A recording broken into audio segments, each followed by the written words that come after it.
Oswal Studios in Mumbai.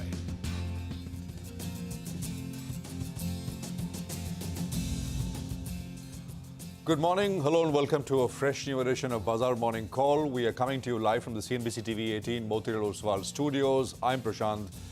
With me, my colleague Sonia and Nigel, and it's a little bit red, right? Yeah. I mean, it's a little down and out today. That's putting it very mildly. It's deep red across the board, right? It's deep red, and things are looking. I mean, we've been talking about this, right? It was almost. I mean, looking at the price action this morning, I was saying to myself, well, this was in a way coming. I mean, last week, all through last week, data was strong. We were talking about how maybe good data is bad again, well, boom, markets down 2%, 2.5% last night. Let's just get the ball rolling very quickly in terms of what you need to kind of pay attention to. So stocks are down sharply. I mean, if you've not already noticed, 2% of the S&P, the Nasdaq down about 2.5% on your screens right now. Well, in conjunction with what the stocks did, which is down, yields rallied very sharply higher. The 10-year yield was up 10 basis points to almost 4% now. We're at about 3.95%.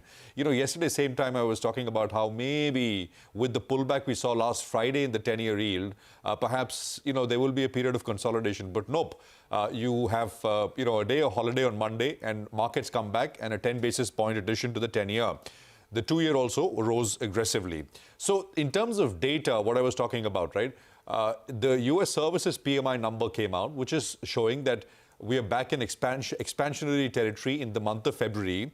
The number is now 50.5. The expectation was 47.3. And the previous data was 47. Actually, it's a big expansion as compared to what the expectation was. What this confirms is that, the recent string of strong data are not one-offs. It started with the jobs number. You had the CPI number. You had the producer price index number. You had the services PMI. By the way, the manufacturing number also came out along with the services number. It's still in contractionary zone, but that also beat expectations by quite a bit. So I think, data, I think, is what the market is worried about. Strong data is what the market is worried about.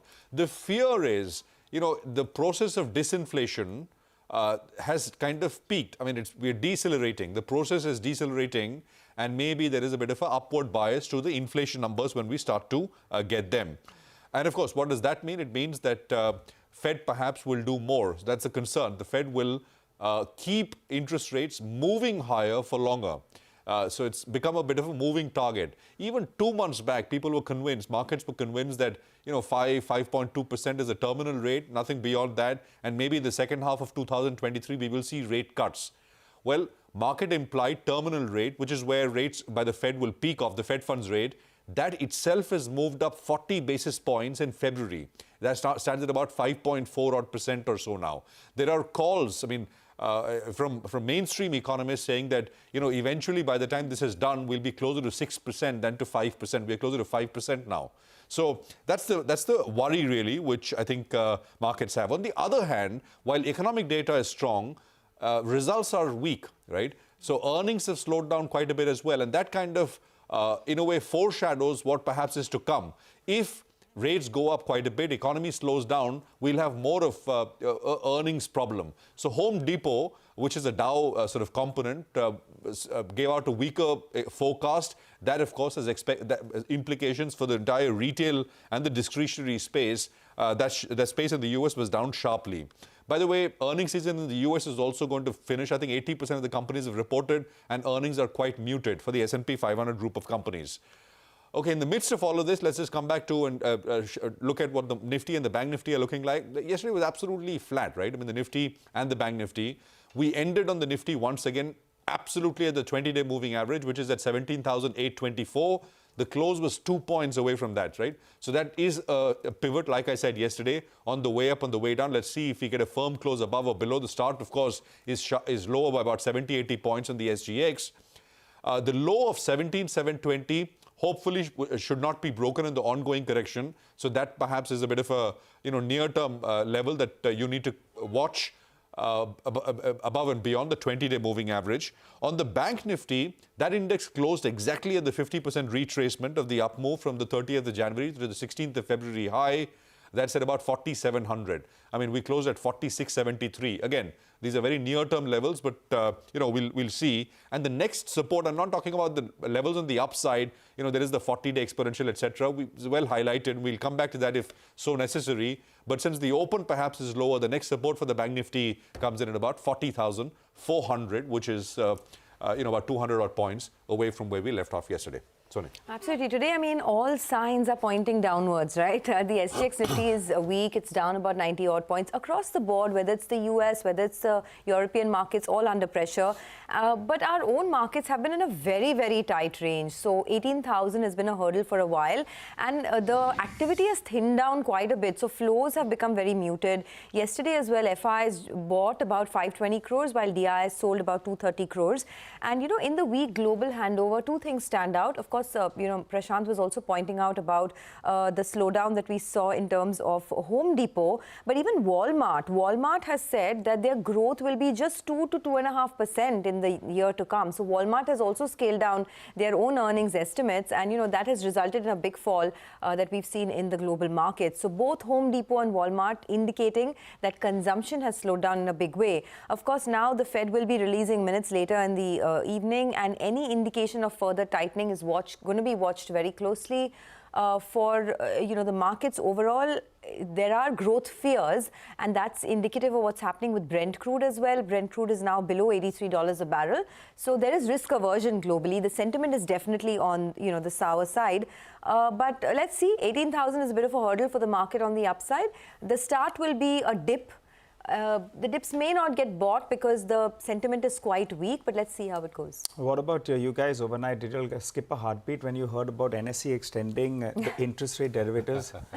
I was thinking, wow, we were going to be here till 5, but luckily it was only interest rate. Not for the stock market. Not yet for the stock market. So, that was the only good piece of news as the global markets did fall overnight. But it's surprising how many people actually want it. Yeah. Of course, because it's our work to commentate on a daily basis, so it might get taxing. But for people who actively trade, they don't even when there are extended holidays or long weekends, they kind of miss it. So I think there is a market for extended trading hours, I'm sure. I mean, it's a very polarizing subject, Sonia. It's a very polarizing subject. I mean, more than, between bulls and bears, that's a polarizing subject, but this is, I think, even more polarizing. And I would say more people actually weigh, at least that's my sense, because, I mean, we put out that story as well. I mean, what can you do in 8 hours that you can't do in 6 hours? I mean, that's the common kind of argument, but there are arguments both sides. And many years ago, when I briefly worked with the exchange, the feedback at that point of time was in North India, it gets darker. So that extending hours, there was a lot of opposition. This is close to 10 years or so ago. That if you're going to extend hours, then people find it more difficult to get home, particularly in the winters. That's, December as well as January. But that is also changed now, right? Because, I mean, now it's all on, the online brokers, Zerodha and the likes, they're about, I think, 60, 65, 70% of the market. So very few people are actually calling in the broker and saying, well, buy this or sell that. It's all on. I mean, technology has moved on, but the debate goes on. So let's keep that debate. But there's no debate on what we want, right? We don't want extended trading. We don't want extended trading hours. For sure, at least I don't. All right, let's get back to the market action. Given the kind of cues that we have seen overnight, and the Dow, remember, it's reacting to 2 days of news. The Nifty in that duration is down close to around 100 points. Now, in 2023, most global markets are saying it's a great start. But for India itself, we have not really performed or not participated in this party. The Nifty is down close to around 1.5%. You have the Nasdaq that's still up close to around 10% after the correction that we're seeing. The Shanghai, the Taiwanese index are up between 7 to around 9%. So can India outperform in a jittery market scenario or a jittery global market scenario? Well, we'll get a bit of a hint of that in today's session is my guess. Institutional flows, remember, they have turned positive, and there is signs of some short covering from the FIs as well. We'll get to that in just a bit as well. Now, defending that 17,720 to 17,750, that's most crucial today. And the Nifty Bank yesterday, well, it could have easily fallen down given the kind of news flow we had towards the end of trading action. But the Nifty Bank ended more or less flattish. So can the Nifty Bank finally find some form? And that's going to be the deciding factor for me in today's trade. Let's get to a couple of data points then. The FIs, what do they do in the F&O market? Well, they covered close to around 10,000 short contracts odd. Most of that, I think, was the Nifty Bank where they were covering shorts out there. Yes, there was the rollovers of close to around 40% odd, but the open interest was down out there. So I'm guessing that the most of the short covering took place out there, though they continue to remain net short on the indices. On the index option side, we were talking about this. They were writing calls with gay abandon, very, very aggressive call writing. Yesterday, some of that call writing did get unwound because the FIs, they covered close to 1.5 lakh call contracts. So that as well told you that there was a bit of a short covering bounce that played out. What's a little bit encouraging for the bulls is that, the 17,800, 17,750 put, yesterday there were signs of writing. Remember, tomorrow we're getting into expiry, but there were signs of writing on both these two strikes. Close to around 30 lakh shares were added out there. So just plugging in those numbers, going by that put writing, 17,720 to 17,750, very important we defend that, particularly in the first hour of trade. You want to watch whether or not we can defend that. And on the Nifty bank, well, you could easily see it pull back, 300-400 points odd, but you don't want it to break this 40,400 odd. And that's going to be the defining factor today. So the SGX Nifty is suggesting an 80-85 point pullback. If that 17,720 to 17,750 odd level can hold out, then the bulls will feel that they're still in the game. Otherwise, in fact, we could easily see a sharper slide. So that's straight setup from my perspective. All right, Nigel, thanks for that. Well, 80 points lower on the SGX is what we have. Before we sort of move forward, let's quickly tell you what is lined up here in the first half hour of the show. We get you updates from markets across the globe. Matt Orton of Raymond James Investment will join us to discuss the global setup.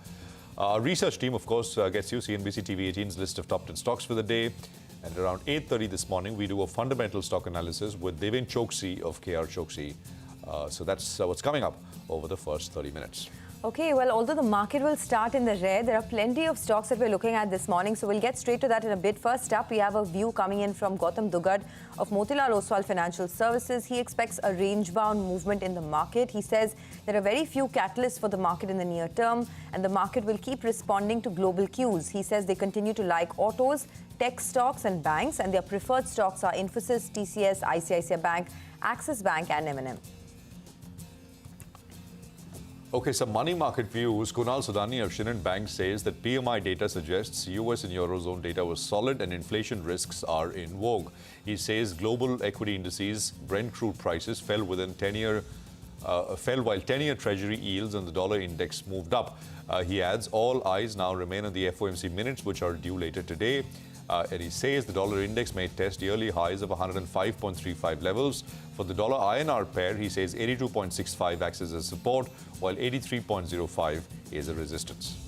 Okay, and on the bonds, Neeraj Gambhir of Axis Bank says the 10-year benchmark bond yield traded in a range of 7.34 to 7.38% for the week.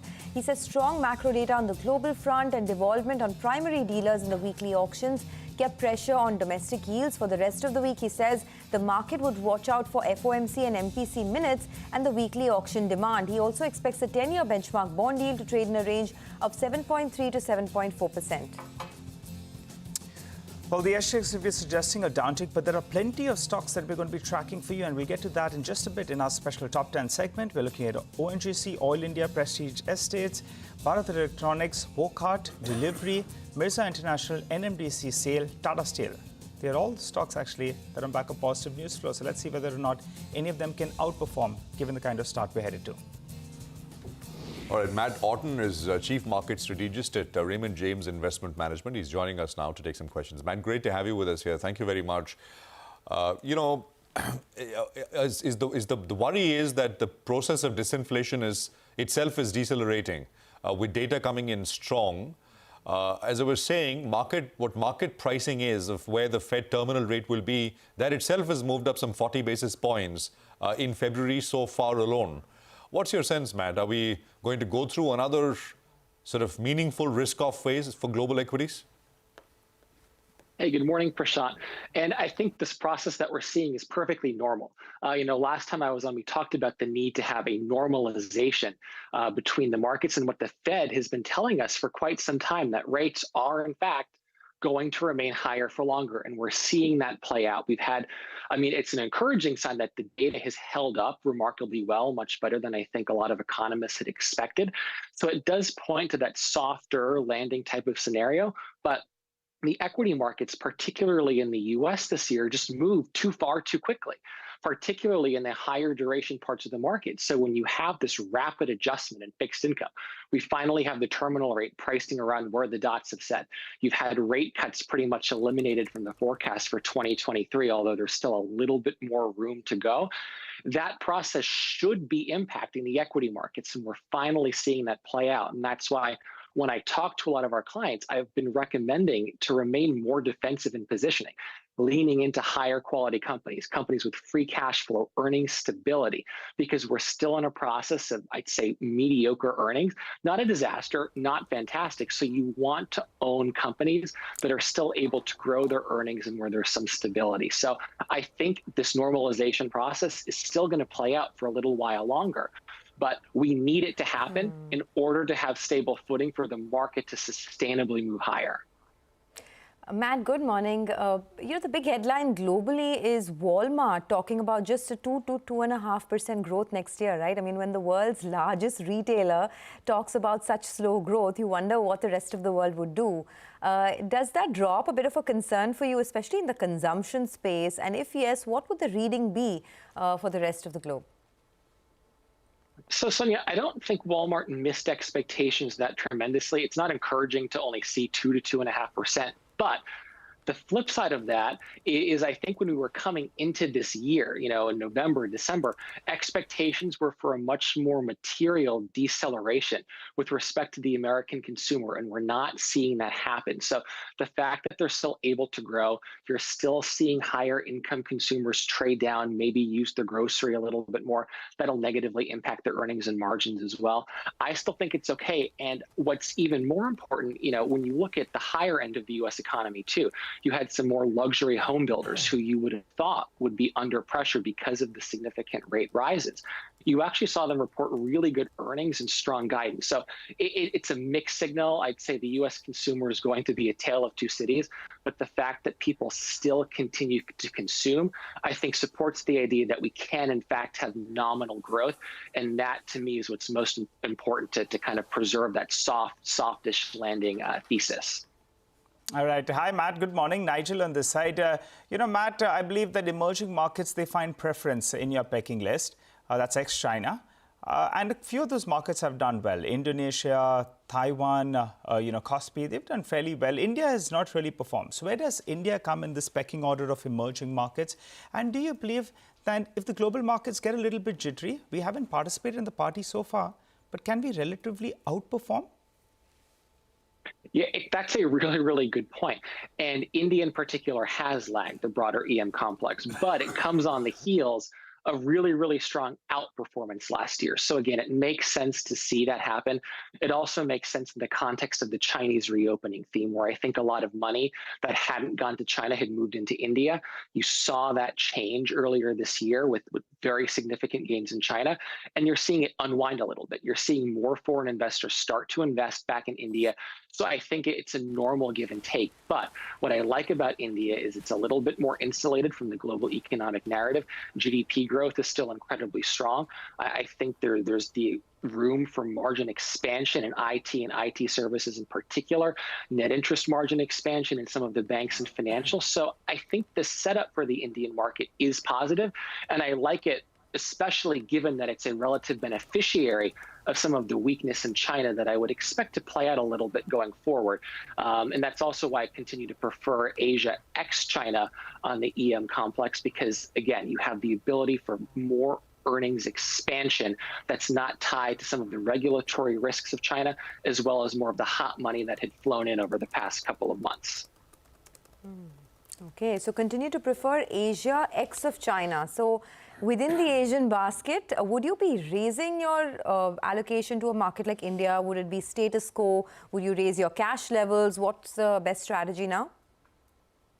I think it's status quo, Sonia, because there's still some news flow. There's still news flow related to Adani Enterprises. I think I want to let the dust settle still a little bit more, but I'm looking for opportunities in India, say more than China and more than Latin America right now. I'd say India and kind of Southeast Asia are at the top of my emerging market list, simply because they have lagged the broader EM complex, and they're a little bit more insulated from some of these negative headwinds that are coming from the US right now. All right, Matt, pleasure speaking with you. Thanks a lot for joining in. That is the chief market strategist at Raymond James, saying that rates will stay higher for longer. They recommend to remain more defensive in the market now because of all the challenges that we're seeing globally. Let's slip into a quick break. Our entire team will be with us to help us with the top 10 stocks in just a bit. Stay tuned.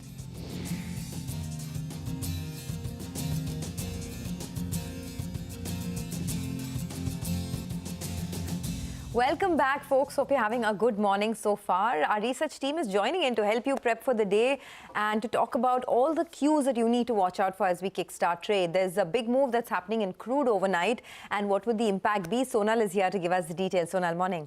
Good morning, Sonia. Well, yes, crude prices, they fell overnight. Around 1% move is what we saw on the downside as far as crude is concerned. There are a couple of concerns as well. We are talking about US rate hike possibility, which is increasing concerns. That is something which we saw in the equity markets as well. However, China transportation demand, it is expected to increase, which could support demand as well. So a couple of reasons why crude is in focus. The other reason while Oil India and ONGC will be on our radar is because Morgan Stanley has increased the target prices on these two stocks. They maintain non-consensus overweight on Indian energy producers. They've become more bullish because now they will be able to raise production when global peers are seeing declines, and government policy support, according to them, is underappreciated right now, and that is the reason why they're bullish here as well, because that will drive earnings for these companies. They have an overweight rating on both the stocks. For ONGC, the target was raised to 199 rupees a share, and for Oil India, 323 rupees a share. Yes, the oil prices have come off overnight, but Morgan Stanley note also keeps these two stocks in focus. Okay, all right. Thanks a lot for that, Sonal. But Sonal, you're also tracking Prestige Estates. There were some con call takeaways yesterday. Quite a few brokerages have written. Tell us more. Yes, there's an analyst meet which happened, and it happened in Mumbai, which is the new market for Prestige Estates, and some bullish targets that the company has put forth for the company. They aim to double their overall residential sales by FY26. Right now, it's around 13,000 crore rupees. So they are looking at growing it at 25% CAGR every year to around 25,000 crore rupees. Contribution from Bengaluru is expected to decline to 40%. It was the biggest market for them. For Mumbai, it is expected to increase to 20%. They also plan to multiply the lease income by 7 times in 5 years. Commercial also is a big business for them, and planning to double their hotel business to 3,000 keys. This is by FY27.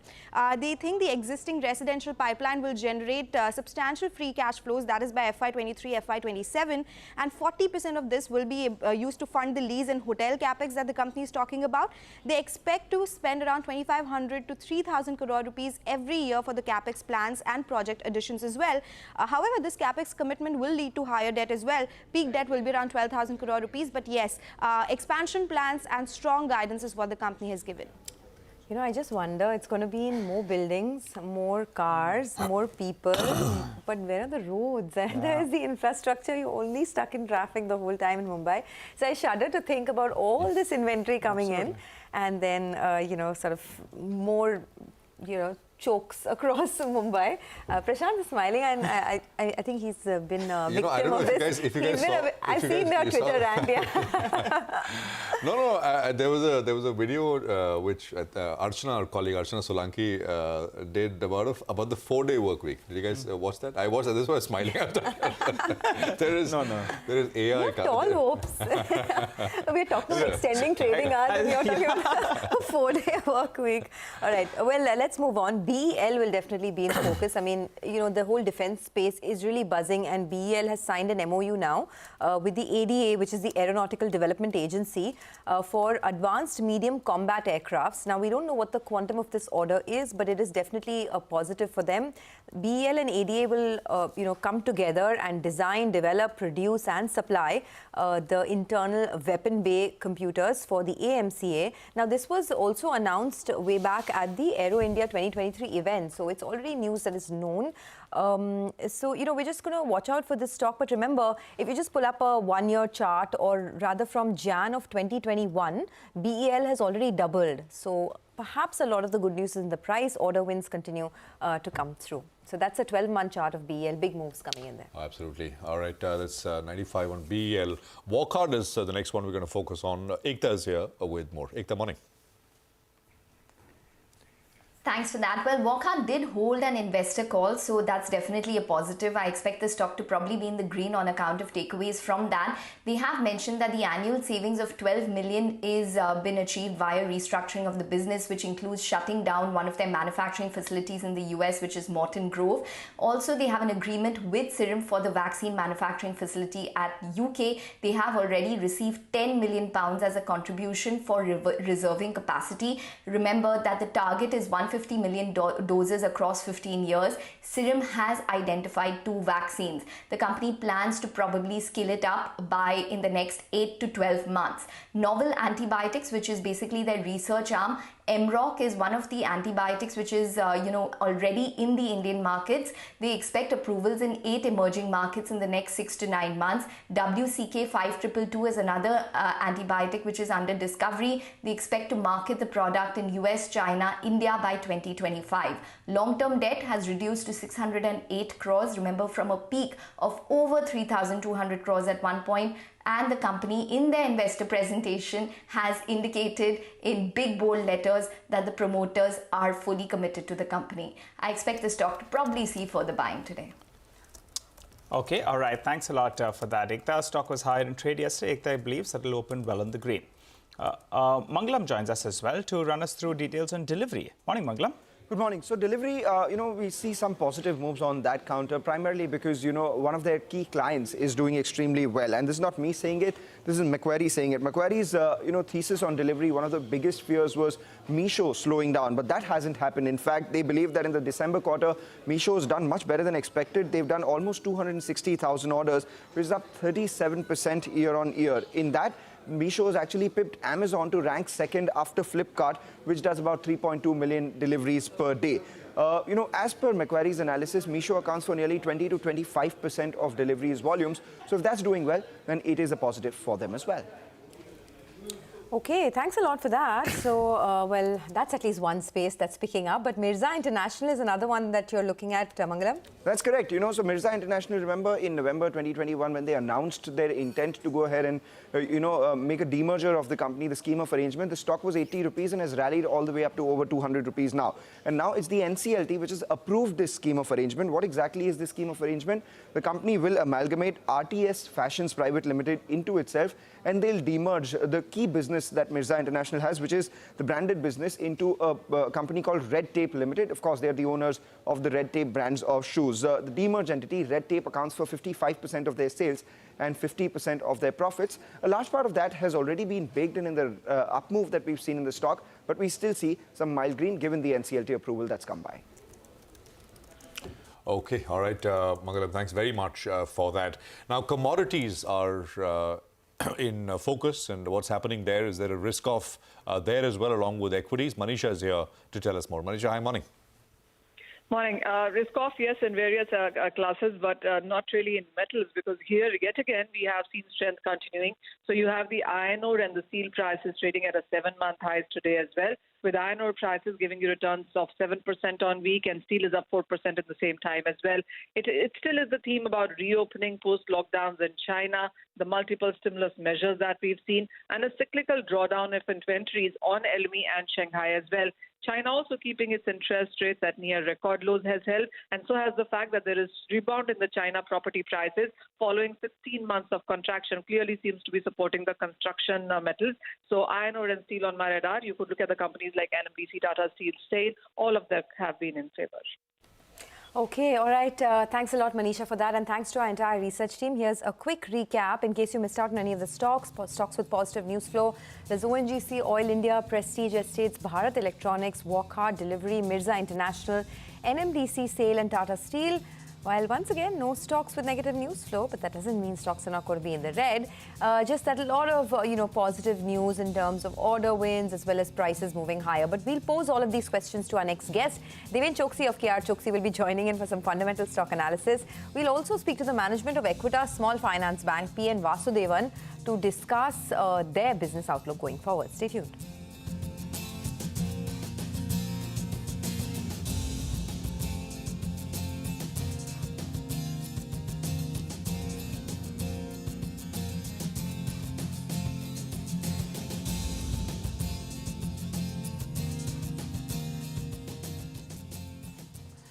Welcome back. Hope you're having a good morning. Well, for starters, the SGX Nifty, that's indicating a big pullback. That's down close to around 75 points or thereabouts. But plenty of stocks are going to be in focus, and we just discussed all of them with you in our top 10 segment. And we have Deven Choksi of KR Choksi who joins us this morning to help us out with a quick analysis on all of that. Hi, Deven. Good morning. Deven, my colleague Sonal, she just joined us, and she was telling us about Prestige Estates Mumbai plans and how they want to get into this market. What's your view on this entire real estate theme, and where does Prestige fit in? Good morning, Nigel. Overall, I think the real estate space, minus the land bank companies, I think looks pretty decent as far as I think the outlook on the growth is concerned. The demand scenario remains by and large intact. Even though the rate of interest has increased, I think to a certain extent it will impact the lower end of the class, who probably find affordability as an issue. But I think the premium class of real estate probably would find the buyers intact, because the overall economic condition remains good for most of the businesses in general. So from that perspective, I would think that I think the overall Mumbai real estate market looks pretty set as far as I think the growth is concerned. So we may not see the kind of a rise in the price that we have seen in the last 2 years due to relatively less pressure on the cost of funds. That is going to be slightly negative or concern, as one would probably argue for. Not too sure about, I think, immediate plans of Prestige. So would probably, I think, keep my comment little reserved for some time. Okay, all right. Deven, good morning. We were just discussing in the studio how the IMD has warned of a first heat wave of the year in the month of March. And they're talking about parts of the western region hitting 37 to 40 degrees in March itself. Wonder what May and June is going to be like. But, there's this whole pocket, right? Whether it's Voltas, Symphony. Jeffries has written an interesting note saying that Voltas is in a sweet spot and it has underperformed compared to the Nifty in the last 1 year. So there is that headroom as well. Do you like any of these names? Yeah, good morning, Sonia. Certainly, I think the summer is starting early this time around. And definitely, it would be a good news for most of the white goods companies, particularly, I think, the companies which are into the air conditioning business. And you mentioned Voltas and Blue Star. Both these companies remain relatively, I think, safe from the growth point of view. I would think that, yes, the season is getting started early. They should be having relatively better numbers coming up in this particular quarter as well, and followed by April to June quarter, which should remain relatively more buoyant quarter. Not too sure, again, I think the volume numbers that the companies would report, because I think it is too early to even calculate that part of it. But yes, as a trend, one would think that April to June quarter should remain reasonably good as far as these companies are concerned. Okay. All right. Well, just stay on. Deven, we'll come back to you in a bit. Let's get a quick comment from Equitas Small Finance Bank. It's the first corporate on our radar. And I do want your thoughts, Deven, on this.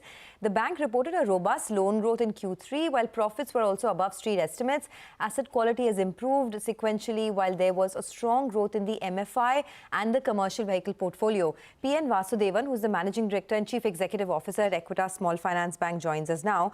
Mr. Vasudevan, good morning. Before I get into the nitty-gritties of the numbers, you cater to a lot of the pockets in rural India, small businesses, MSMEs, NBFCs, etc. Do you see some stress? Because we understand that consumption patterns are, weakening a bit because of how inflation is hitting pockets. Can you tell us whether the growth rates that you've seen up until now, is that something that you can maintain, or does it look difficult given how the challenges are playing out? Yeah, good morning. I have been on your channel earlier, and we have been kind of informing all of you that the business model of Equitas is slightly different from that of the regular, the larger banks. our lending is 90% to the informal economy borrowers. And when I say informal economy, basically we are talking of people who are into daily use product and service, sales or service, like a kirana shop or a restaurant or a two-wheeler mechanic shop or something like that. So generally, there are two elements to this segment, which is that one is that there is a large unmet demand from the informal economy because they have not really been serviced by the banks in all these years. So there is a large unmet demand for loans. And second thing is that they are generally very resilient, except in extreme situations like the lockdown that we had last 2 years. If the city is locked down, they can't do much. But so long as life is normal, their revenue always comes in whatever happens from an inflation or a GDP perspective, because they are selling things which people need on a daily basis. So generally we see that our customers are very resilient, and our pre-COVID GNPA always used to be in the range of 2.5 to 2.75%. And that, Mr. Vasudevan, hi, good morning.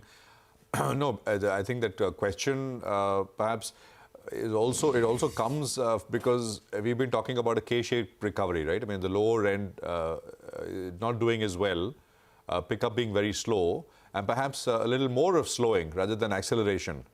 So could you, but you've said that things are, pretty okay from what I understand in terms of what you said. So what does that mean? What will loan growth, etc., look like? Can you maintain what you've done in the third quarter? You mentioned GNPA is at a certain level pre-COVID. What will that be in your assessment going forward? Yeah, good morning. As I mentioned, the demand from the informal economy borrowers continues to remain quite strong, fundamentally because there is a lot of unmet demand in the system also, which is something that we have to be very cognizant of. For example, in our last quarter investor presentation, we have set out some statistics from the government, which says that the unmet demand from the small business borrowers is something in the range of 20 lakh crores, unmet demand itself. So there's really no dearth of demand. The question only is how do you lend to them and how do you efficiently collect it back from them? And that's where Equitas has been very strong over the last maybe 10, 15 years. So given that scenario, and given the fact that generally, GDP is expected to be reasonable even in the coming year, we believe that a 25% plus growth is something that we should be able to maintain over the medium term. Right, and you've mentioned that in the past as well, Mr. Vasudevan, that 25%, and maybe on that base for the next year, I think you were guiding closer around 30% as well in terms of loan growth. So we got those numbers. Now the problem is on the NIMs. Cost of borrowing has been going up, but you're going to be growing at a faster clip. What's your sense in terms of NIMs, if you could guide us out there? And also you were mentioning about the asset quality. Your gross NPAs, I think as of last record, are around 3.6%. And net NPAs around 1.82%. Give us a number on this as well. So NIMs and asset quality. Go ahead. Yeah. So on the NIMs, currently our NIM is around 9%. It's been kind of holding up in the last 2-3 quarters. But internally we look at PPOP, that is the pre-provision operating profit more closely than the NIM, because we are still a very small and an evolving bank. We are not a completely matured bank. So there's still some amount of changes that's happening in our product mix on the loan side. 2 years back, our average ticket size used to be 4 lakh rupees. Today, our average ticket size is around 6 lakh rupees. So that improves in terms of some amount of efficiency in the system. And part of that does get passed on to the borrowers. And so our NIM might come down over a period of time. But the operating cost also should proportionally come down, enabling us to hold the PPOP level at around the 3.5. So our aim, real aim internally in the bank is how do we maintain a PPOP, that's the pre-provision operating profit, around the 3.5%, which should lead to a healthy 2% plus ROA. So that's more the focus rather than the NIM per se. Because as I said, we are still an evolving bank. As far as the GNPA is concerned, if you include the IBPC assets also, our GNPA last quarter was around 3.45%. And equivalent to that pre-COVID used to be around the 2.5 to 2.75. It had gone all the way to 4.6 at some point in time during the peak of COVID, and it's been coming down. And we believe that in the next maybe 2-3 quarters, we should get back to our pre-COVID levels of 2.5 to 2.5. Okay, all right. We'll leave it at that, sir. Thanks a lot for joining in. That is Equitas Small Finance Bank saying that the demand for the informal economy that they cater to, the borrowers, continues to be very strong. Devin, any thoughts on this stock and the commentary that the management made? So I think the real challenge hereafter would be how do they manage the liability side? Because on one side, the cost of fund has started increasing and it is unlikely to settle down at lower levels, I think, at least in the near future. Given that scenario, I think most of the banks would be probably challenged to keep the cost lower as far as I think the funds are concerned. So I think they would have better ability to manage the cost as far as operations are concerned, but I think the cost of fund would remain on a higher side. That could possibly put the pressure on NIM. I think particularly for Equitas, I think somewhere in 2018, I think the NIM was somewhere below 7. Today, I think this is somewhere in 7.25, 7.5 range. I guess I think this particular situation would probably play out. They should be from April to June quarter onwards. I'm expecting, I think, a larger pressure on NIM coming for them. They are growing at a reasonably high growth rate. That is a good sign. But I think the cost of fund probably would be the issue which could affect the margins. But overall, I would think that I think the margins, or rather, I think the valuation-wise also, this particular bank is reasonably quoted at a lower levels now compared to what it used to in the past. So from that perspective, the downside remains limited, and the upside I think would depend largely on the factor of NIM, as I said. In the defense space, you know, the order wins continue to come through. So BL has just signed a fresh MOU as well. But as we know, the stock has already seen a big move, right? I mean, in the last, since 2021, Jan of 2021, BL has almost doubled. Do you see more upsides here for any of these defense names? So on one side, the volume growth will continue for most of the companies because they have got a reasonably good visibility about the order book. Most of the companies in defense would talk about, I think, higher amount of visibility of order book for next few years. So that is not a challenge. Challenge would be on margins. And that is where I think one will have to remain, I think, a little bit moderate on expectation as far as the company's earning growths are concerned. Would think that these companies, particularly I think many of them in the defense space, I would think that I think the margins would be a good amount of challenge that they will have to face, not the business. Business will continue to roll. In such situation, one will have to buy these companies when the stock is available at a valuation which is more comfortable going forward. Currently, as I see it, many of the defense companies which have already factored in the larger amount of growth, and as a result of which valuations are reasonably at a higher level. So from that perspective, one would like to wait and buy, I think, during the correction in some of the select ones. We like companies like Solar Industries in the defense space, where it is remaining relatively more stronger proposition. But valuation definitely, I think, is on a higher side. So corrective valuation would mean a buy opportunity eventually. Any specific thoughts on data patterns, Devin? It sold off some 6% yesterday. It's been under pressure 2 days now. Yeah.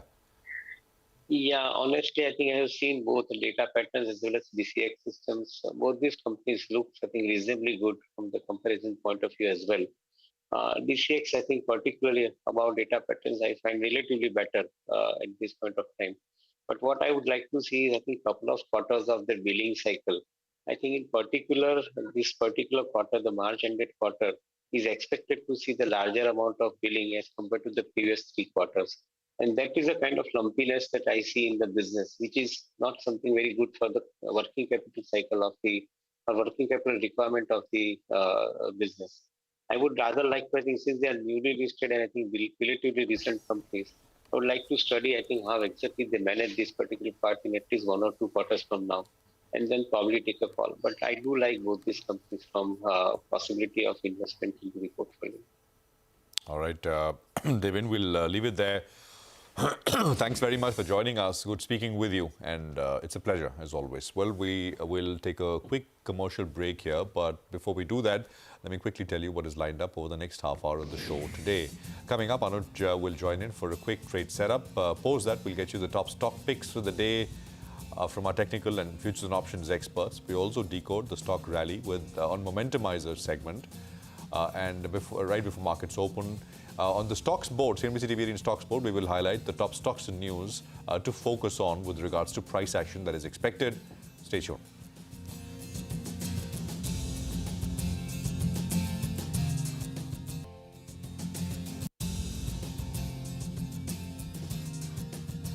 Okay, welcome back. You're with us here on Bazaar Morning Call. 9 minutes to go for the pre-open session, and it's going to be down to begin with. Anuj is here in the studios to run us through what he's making of things. Anuj, hi, morning. Morning, Prashant. It's a typical sort of bearish market where selling on every rally is working, and the market gave two sell on rally trades yesterday, one at open and one around noon. You need to see the failure of the rally or then maybe sell. The Bank Nifty has been leading the fall, but IT joined yesterday, and my sense is there could be more today in IT, because even though IT tried to preempt Nasdaq's weakness, the weakness was a bit too much in Nasdaq. In fact, a big move, and Nifty has now shown signs of perhaps even heading towards a 200-day moving average. And the US market is finally taking cognizance of this bond yield moving to 4%. For long, the bonds and equities were moving in different direction. Finally, both are moving in same direction. On the Nifty, you want to see the 17,800 put, because that is what the market action is about. The put writer, you have 50 rupee premium and 70 lakh open interest. So what does the put writer do in a gap down? My sense is 17,750 to 17,760 will be the zone in which you will see some profit taking, and maybe even some traders will try a contra long, but fresh shorting only if 17,750 breaks decisively, and keep an eye on the IT index and if there's any recovery or not. Now, I think today's big trade might come on the Bank Nifty, which has been the weakest link, and we've been talking about it. But just for the day, the Bank Nifty could actually see maybe a bit of a relief rally. And I say that because there are too many shorts in the system, and there's been one-sided consensus shorting on the Bank Nifty, and it's very close to some really significant support levels. The 200-day exponential moving average of 40,100, for example, is something which the bulls would try to defend at least once. So maybe around 4,200, 4,300, you see some short covering on the Bank Nifty today. But if 4,100 breaks, then I think the Bank Nifty braces itself positionally for another 1,000 point and maybe even towards the 200-day simple moving average. But just for the day, maybe there can be post 10 a.m. If the first hour low holds, some short covering in the Bank Nifty. Okay, some short covering in the Bank Nifty, but that's purely for the day. Otherwise, the trend is on the downside. Thanks a lot, Anuj, for joining in. Sudarshan Sukhani is with us. Mitesh Thakkar joins in as well. Sudarshan, this has been a range-bound market, but what's the sense you're getting? Do you think the range will break on the upside, or are we looking at a more cautious move over the next couple of weeks? Good morning, Sonia. Yesterday, for the first time, the sense was that there is no sense in buying into this market now. It's no longer a buy on dips market. So the prospects of the range breaking on the upside are receding day after day. I would not go and take a trade assuming it will break on the upside. Now, what will happen is either we'll go into a range again or we'll break on the downside.